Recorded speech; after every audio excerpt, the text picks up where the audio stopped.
we're getting there. There's a lot of grapes still hanging. We're looking for another great harvest. After last year's wonderful, wonderful harvest, this is Mother Nature telling us that it's not always going to be so easy.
Actually on the foothills of Table Mountain. The mountain right behind us is called Constantiaberg, and it follows right onto Table Mountain. Right behind me we've got Valsbay, and on the other side of us is Hout Bay. So I mean you can see from right this behind us where we actually are. You've got that constant sea breeze coming from both sides. So it's a beautiful, beautiful, beautiful setting to be in.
Jeepers, long hours, lots of work, non-stop. Yeah, anything and everything, hey? It's very exciting, so it's just, it's a lot of hard work and long hours, long days, but it's so exciting that everything goes so fast, you know?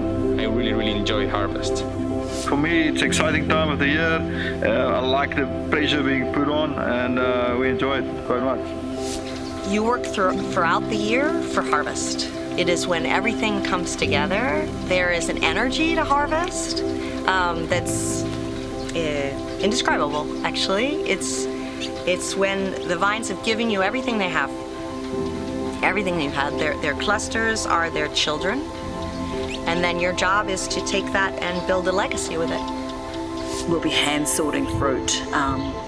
Could be right into the night. But no one sees it as a bother because they can see that potentially it's making the wines what they are. They've just started working 12-hour shifts or 24 hours a day to accommodate the influx of fruit. So they'll be working pretty much 24 hours a day for the next 5 to 6 weeks. You have one shot in the whole year. This is the one shot. If you lose it, you don't have a second chance. Yeah, vintage is such a hectic time.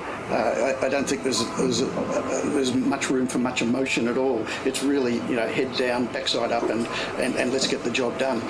That's the most exciting part of the year. That's when it's when everything happens. That you need to be quick, that you need to make sure the grapes arrive in the best possible way. It means hands-on. This vineyard is hand-leaf plucked, hand-picked. It's grown organically. There's a huge amount of effort that goes into it. It's a bit like juggling, but life is often like that. So it's just, I kind of thrive on that. I really enjoy that high activity time of the year. We have a farm at 3 hours in the south, 2 hours and a half in the north, and I have to go at least once a week everywhere. So that's and we have no helicopter, so a lot of driving. That's tough. And after this, that's the usual thing, You have to taste every single tank every day, and I have to be in the vineyard every day. So but that's usual. The most difficult, I would say, that's the driving in dust road. No, there's no pavement here. Pavement here. No pavement here.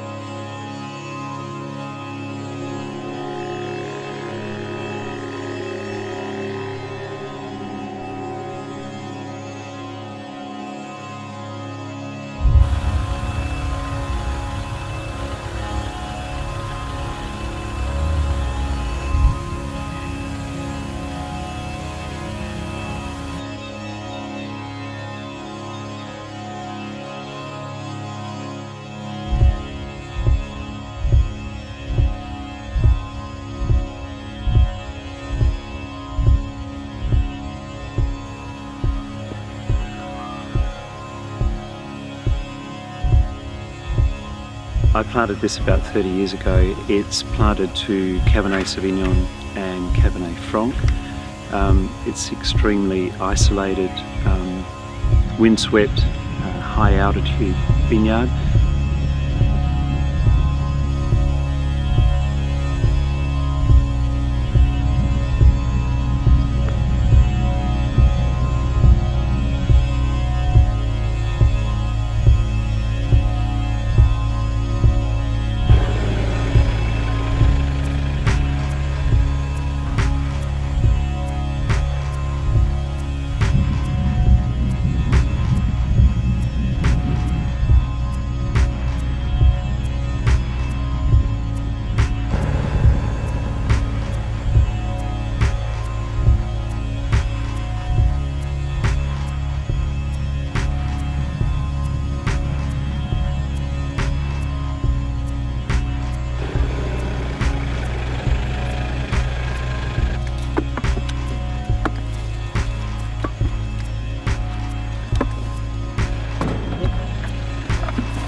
There is no other time of the year like this in terms of that extra class.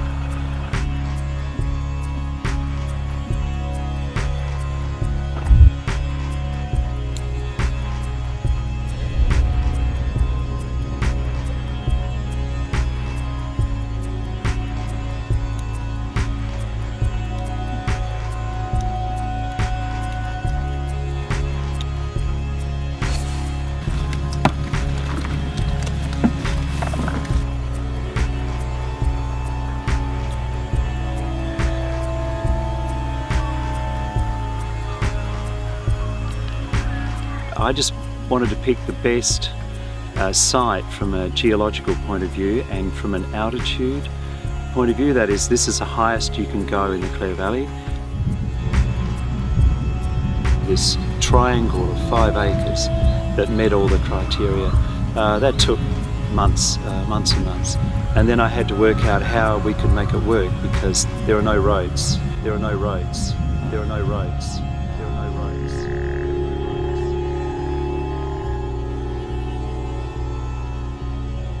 You have to love this. It's a tough job. So yes, passion everywhere. It's just the challenge. It's the excitement and the challenge to try and produce the Holy Grail from your patch of dirt. I think you would be very unhappy working here if you weren't driven by desire for perfection. I don't take a lot of the credit for the production of that wine. You know, I believe Mother Nature does most of it. I just facilitate it. But I just enjoy every aspect of actually producing that bottle of wine. For us, we're still looking for that perfect wine, and I guess we're never going to find it. But in the end, it is pleasure. It gives pleasure, and you have to, you actually sell or you make flavors. I think it's the most important part of making good wine. You have to be passionate about it. A un cliente, si ese cliente incluso no lo cuida como debe ser, el vino también va a seguir evolucionando de manera negativa. Entonces, hasta el cliente le tiene que poner pasión al vino. Vintage is a very special time of year for me. To have the fruit come in, start crushing, and the aromas kicking off the ferments, plunging and just smelling and seeing it and trying to visualise what this is going to end up being is just a beautiful thing for me. And I think that's the greatest pleasure.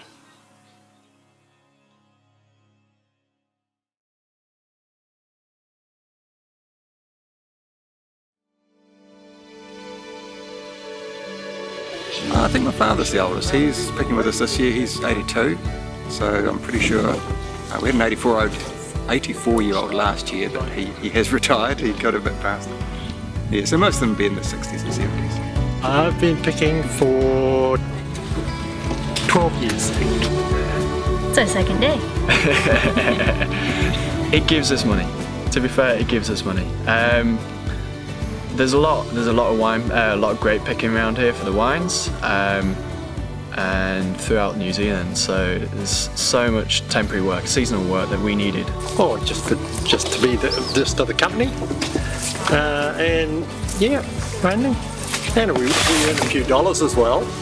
We taste the grapes as we were picking them, and they're trying to teach us at that point as well. They're saying you can taste the acidity of the actual grape as well. And that's interesting. Yeah. Because normally you just think of, well, it's a wine, it's got a grape in it. And it's not true. It's not true at all. So. As you get older, it's hard. It's bending. That's the bending part of it. You're a half bend instead of straight up most of the time, and that's why it gets a bit hard. We get a bit lazy, tired. It's quite hard work, I suppose. Yeah. It's hard on the back. Today was. But I'm not a great big wine drinker, but I eat grapes as I'm going. We drink it. The autumn weather is just beautiful. And always somewhere I wanted to go as well. Everyone says it's amazing, and look at the views, it is amazing. So yeah. It's beautiful. Very social, yeah. We always like people to pick in pairs, so they've always got someone on the other side of the row, and some of it's husband and wife teams, some of it's just people that naturally gravitate to each other through the pick, and yeah, it's generally not difficult work, so they can have a bit of a chat about whatever's going on in their lives, and yeah, it's very social.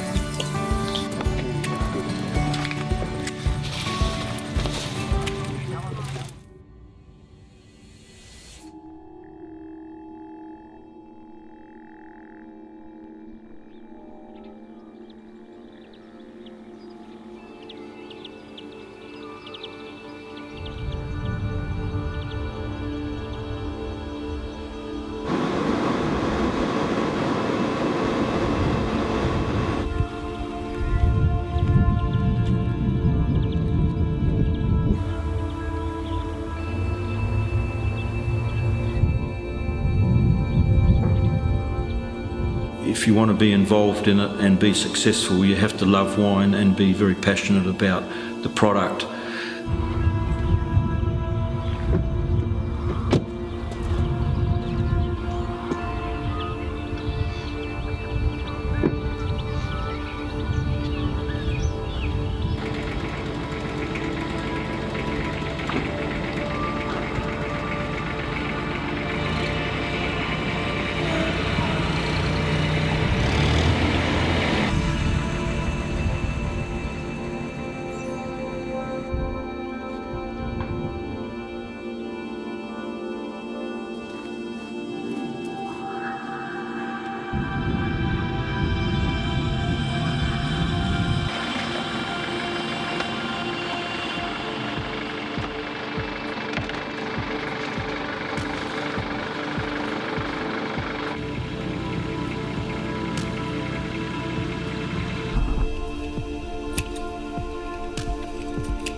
Everyone's cooking what they should be doing.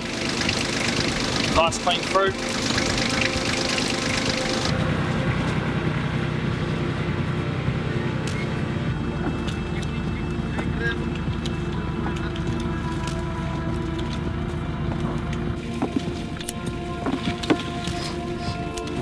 Our fruiting wires are quite low to the ground, and so yeah, it is back breaking, and there's nothing easy about a day's grape picking, that's for sure.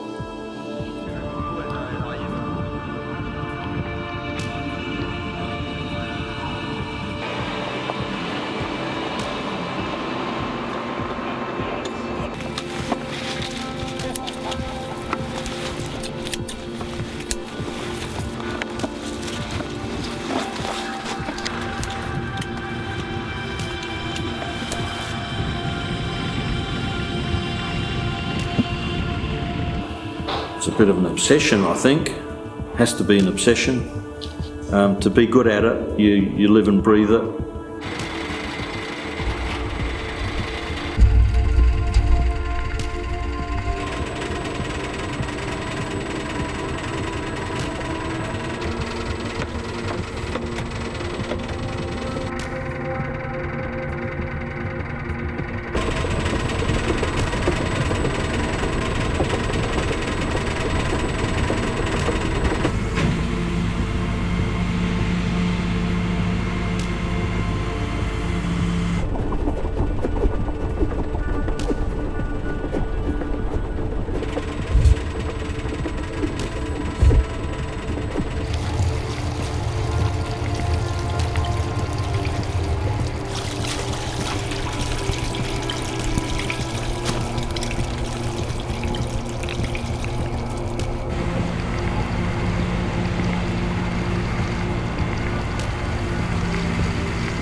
So the plunging is all about trying to get as much flavour and tannin out of the skin. So with a red grape, if you peel it when off the vine, it's clear on the inside, and you chew on the skin, that's where all the flavour and tannin is. So we're pushing the skins back into the liquid and extracting those flavours.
you know, when you get to work in the morning and the smell that you get at the front door is just beautiful. You know, and when you're plunging and you watch the ferment as it goes through its cycle, and you know, the cap gets really hard and then it gets easier and easier, and then pressing it and admiring the colours, and also when you work long hours with people, it's often, you know, a bit of fun to be had there as well. So the relationships you have with people are good. My favourite thing is that there's never one day that is the same. You know, every day of the year there's a different challenge, there's a different aim of the day. Whereas if you're perhaps, say, brewing and making the same brew every week, it's a repetitive cycle on a weekly cycle, but the cycle here is a year. I think it's the relief, almost the empathy that you feel for the vine, for the vineyard. And this vineyard is absolutely pregnant with fruit, bearing all this fruit in probably the most difficult conditions. The heat bearing down, not enough water in the ground from the rainfall from this year, and yet you've got these vines which are boldly, bravely carrying this fruit to full ripeness, and the relief that they feel is almost tangible. You can almost feel that you've got the crop off, it's intact, the vineyard will recover, and there's a year ahead of us again to kind of go through all the motions and do it all again, and you know, we'll do it better next time, we know that. I guess getting out here with the hand picking crew, they've always got stories to tell, and the tall tales. Just the energy. You know, you've got several new faces in the winery. They've come from around the world. They're young, they're enthusiastic, they've studied, so they're into wine. They're excited to be here. If you work in the computer industry and you get home and your partner tells you, let's talk about computers, or let's look at circuits, I mean, you would probably think that something is not right. But if you're in the wine business or in the wine industry, and your partner tells you he or she wants to continue with whatever you do during the day at night, you find that actually very pleasant. So there's no really relaxing from wine. Just the sheer that fact that that's the only thing you're focusing on. Do you know, sometimes when you get a letter, or these days more often an email, from somebody that's drunk your wine somewhere around the world, and they send you a little note saying, we had a bottle of Puisy Vale Riesling last night and it was fantastic, or we shared it for a special occasion, and to be honest, those accolades are as special and as meaningful, and you know, you really know that people are out there enjoying your wine.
This year wasn't too bad, we were very lucky, but last year, 2015, We had a terrible fire that literally came from Muizenberg on that side. It burned for about 2 days, eventually got to us on the 3rd day, and then went straight through our vineyards. So that was just after the Sauvignon Blanc season of harvest. So the guys were nice and tired and everything. We had to pull in some super late nights. I think we worked for about 36 hours straight fighting fires. But we were very fortunate that it didn't do too much damage to cane essentially. The scarcity of water is one of the main challenge. We can cope with heat wave to a point if we have water. But globally speaking, water scarcity. So our main pests would be the Western Victorian grey kangaroo. There's also black wallabies that can cause a small amount of damage. Apart from that, there are foxes, there are crows or black ravens, and sulphur-crested cockatoos. So you need to be aware of all the predators and just keep them moving away from the grapes. Probably my biggest challenge here are the birds. Actually, they're called the sorsal that comes down and they eat our grapes. 11.5 months of hard work for particularly the vineyard team, who've sort of endured the cold, difficult conditions of winter for the pruning, seeing the vines going through bud bursts and all the work over the summertime to get the vines to grow up through the trellis, and all the handwork that goes on. And so at harvest time, when you're gathering in the fruit and we're receiving it at the winery to turn into wine, it's a pretty special time.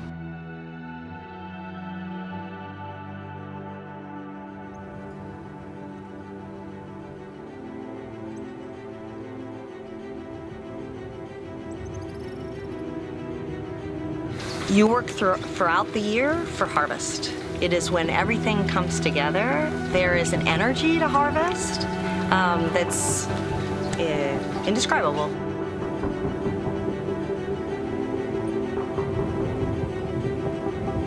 All these people, they don't know how a bottle of wine it's made, So that's why we show them the vineyards, the fermenting process, the sorting tables, the aging, and we want them to know the effort that we're putting in making one bottle of wine.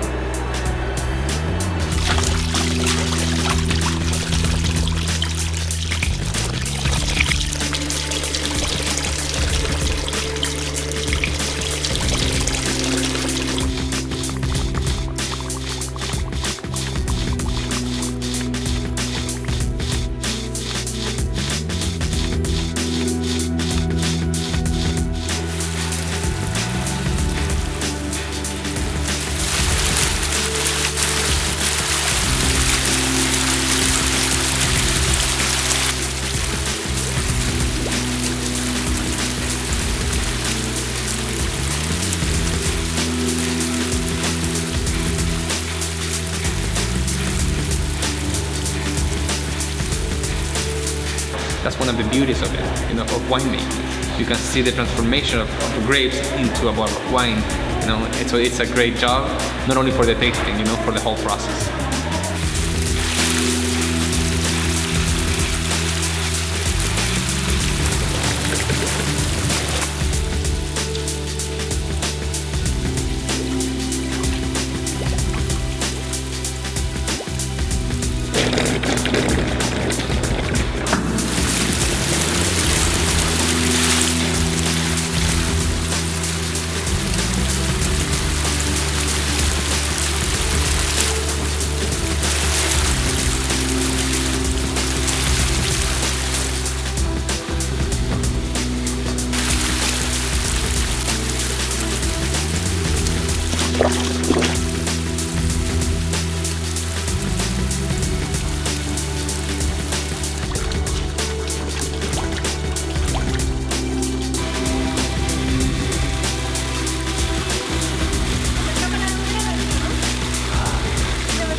You always have to be very patient, waiting for the wine to be just ready before you blend it, and then after blending you have to be ready before you bottle. So it's definitely a thing of patience.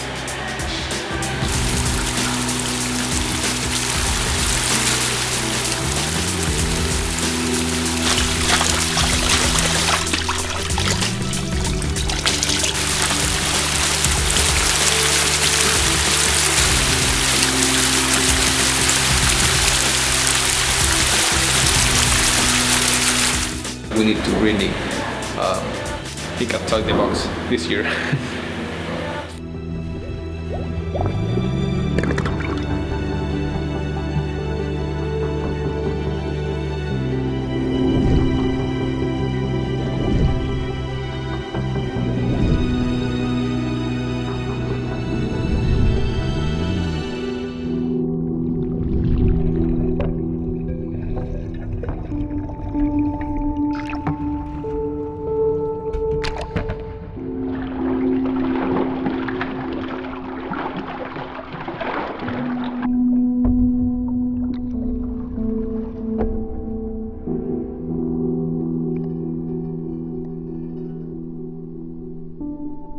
I don't know, I just love that balance between science and a little bit of,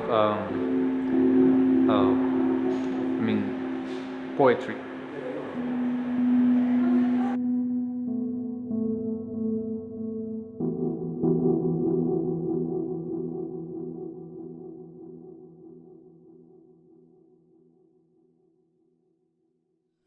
I'm passionate about wine. I enjoy it a lot. Well, we've talked for years about a trip to wine country in South America, and that meant Mendoza and Chile. When we grew up, there was no wine consumed in the household. And as I got older and started learning more about wine, I found it was such an interesting accompaniment to make a dinner complete, fulfill the dining experience. And so just since then, I've been on a quest to find the good wines. And I enjoy taking advantage of my brother's quest.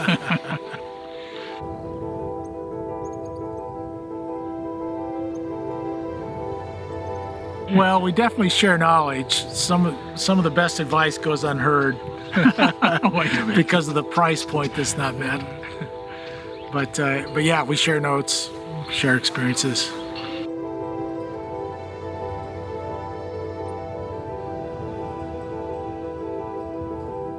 I'm still focused on a good, what I consider to be a good value wine for the price. And for me, what that means is full-bodied, great flavors, complexity, but without having to mortgage the house to buy the bottle of wine.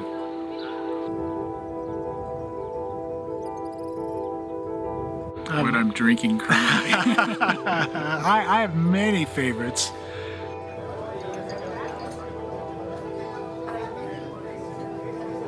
So funny to always hear, well, it's just grape juice. But yes, when you see what the passion that people put into making it and appreciating it after that, that's the fun part.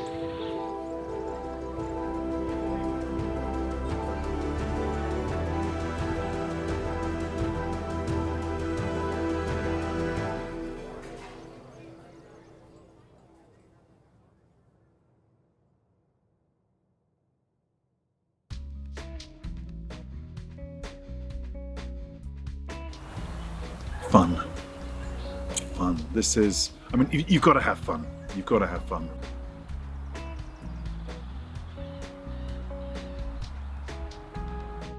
I'm a homemade winemaker, yeah.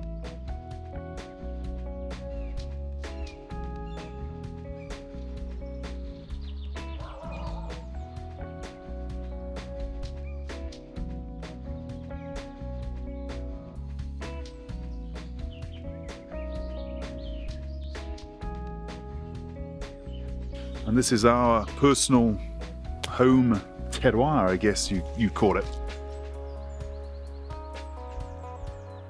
Anywhere between a barrel and 2 barrels a year, which keeps me and my wife in wine for the 365 days of the year.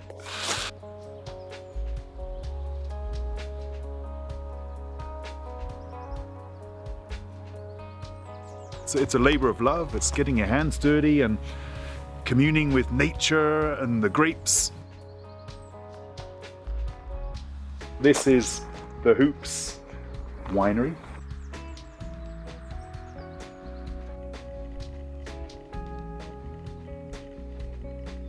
I think it's all summed up by that one or those 2 days of harvest that we have here, the Fiesta de la Vendimia. People come here to have fun, to share stories, to tell their lives, what's been going on in the last 12 months, making new friends. The wine is flowing.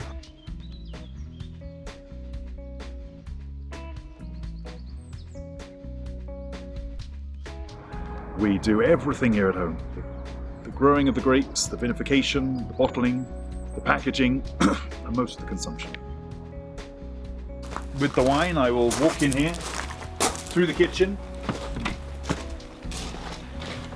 So when we built the house, 15 odd years ago, of course it was the dream, I had to have my wine cellar. And here it is. So, and it's where the barrels are. I never thought I'd actually have my own wine in my barrels in my cellar. I thought it was just to look after the bottles. So here you can see, yes, I come now in my bucket and we literally fill it up bucket by hand. I mean, imagine my surprise when back in 2010 when we actually made the wine and I put it into a glass and you go, my God, that actually looks like wine. Taking out the cork from the bottle and serving up your wine, your family's wine, I mean, that's just a huge sense of satisfaction and fulfillment. No, they know I'm not mad. You see the smile on my face? That sums it up.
The first harvest that I worked, actually, it was like the end of something, but now actually it's just a phase.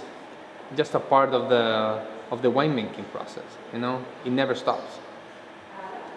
There's this feeling at the end of vintage that it's really hard to explain, but when you walk through a vineyard that has just been picked, it kind of smells different. I don't know, it feels different, and you kind of sense the vines going to sleep. So it is something that finished, and it will not change.